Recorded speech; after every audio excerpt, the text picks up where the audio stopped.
Harley-Davidson. A classic brand with a classic style. Simplicity at its finest. Made in the good old USA. But is this bike for you?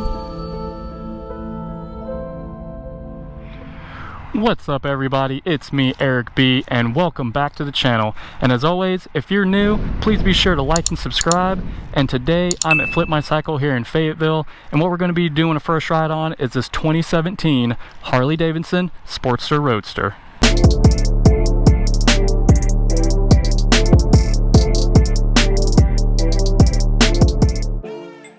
Had some technical difficulties with the SD card on my GoPro. I think we got it resolved here. Alright, so if we're talking ergonomics and everything right off the bat with this bike, to me it feels pretty good so far, but the only complaint I may have is with the foot pegs here. As you can see, they come out kind of wide, and then they're right here where your shins are, so when you're standing up you feel like you hit your shins every now and again when you're putting your feet down. Just something to get used to, but that's how it is on the Sportster. Now on the Fury, I'm used to the foot pegs being a little bit more forward and you lean it back a little bit more, so there's a little bit of a difference there. You do have a lot of wind in your face, and that's expected for a bike like this. It doesn't have a lot of fairings or a windscreen or anything. But overall, bike feels good, it feels smooth. The suspension doesn't feel too rough or anything like that. I will say the seat is a little bit hard. Compared to the Fury, it was really soft. Yeah, this one's a little bit harder. And really the only complaint that I have is just the foot pegs. Just because when you put your feet down, they're right there, where your feet's gonna be standing. And this bike is actually pretty light for what it is. I mean, you can kind of throw this thing around pretty easy. It weighs in at about 578 pounds, I believe, so it's a lot lighter than the Fury is. Fury is around 650. So each handle has a turn signal, and it's just a push for on, push for off. And then you have, you know, your bright switch, horn, and then you have your hazards, your kill switch, and then your starter. Now as far as power goes, this thing has 60 horsepower and about 76 foot-pounds of torque. But if you read in other spots in different forums, some guys will say you can get up to about 70 horsepower and closer to 80 foot-pounds of torque. But you know, that's them putting it on a dyno. I don't know if they have certain things done to it. It could be location, you know, your environment, altitude, things like that.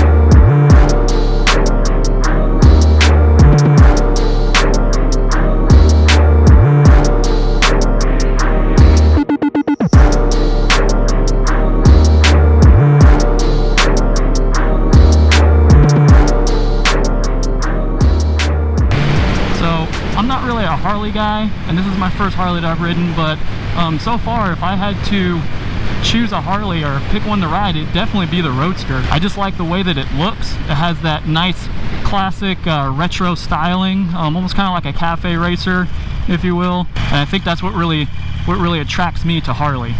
I think this is for someone that really wants a Harley but wants more of a sporty look to it, and this definitely does not fail in that department. I think in the last few years Harley has kept this styling the same, just with a few changes here and there. And so far she handles pretty good around the turns here. I'm going to get her up to speed, see how well the power is.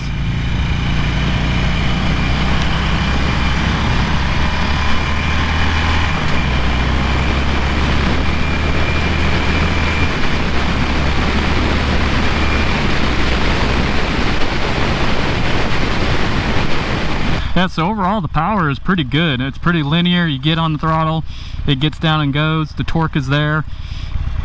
Just like the V-twin that was on the Fury, they both got good torque. So this has a 1200cc V-twin, and it is air cooled.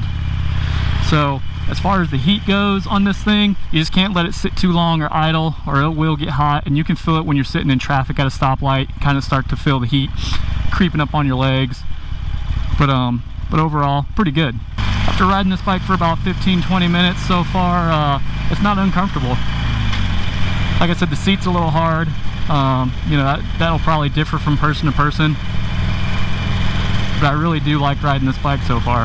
The exhaust sounds really good. This is the stock exhaust that's on here as well. So Harley has a long lineage, and with most of their bikes, I like how they try to keep it simple, and they keep most of their bikes, you know, with the classic look to it. Especially this one, it has that nice retro classic style to it. And most of the guys that buy Harley, they're not looking for a bike that has a bunch of tech in it or something with razor sharp handling. They just want a bike that looks really good, rides good, and sounds good.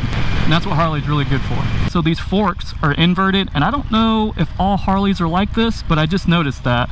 So that's pretty cool. The brakes on here are pretty good as well. They're not too spongy or anything. They stop pretty good. All right, guys, I know that was a quick review, but overall, I really do like this Harley, and I want to start doing more Harleys and other cruising like that for you guys. Like I said, there's more riders than just sport bike riders out there. So like I said, overall, just ergonomics, this thing feels good. The handling is good. The power is really good. And I just have to say the only thing that I really disliked was just the peg position. But I do like the more upright feel. You know, and I like the lean back feel that the Fury had too. But this gives you more of that sport bike feel if you want something more sporty, or if you are a sport bike guy coming over to a Harley. So if you're looking for this bike, check out Flip My Cycle. They have it for sale there. And I want to thank them again for letting me do a first ride on this bad boy. And like always, I'll see you guys in the next one. Peace.